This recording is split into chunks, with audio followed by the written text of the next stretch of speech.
बिस्मिल्लाहिर्रहमानिर्रहीम। अस्सलाम वालेकुम। आप सल्लम ने फरमाया, ख्वाब में मेरे पास दो आदमी आए।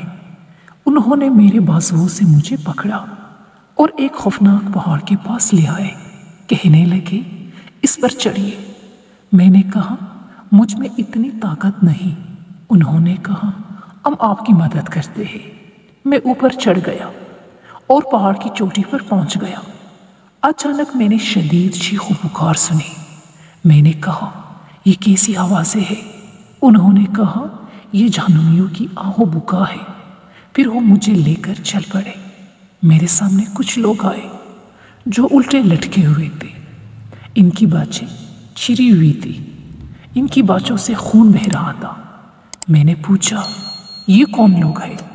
उन्होंने कहा, ये रोज़े का वक्त होने से पहले ही रोज़ा इफ्तार कर लिया करते थे।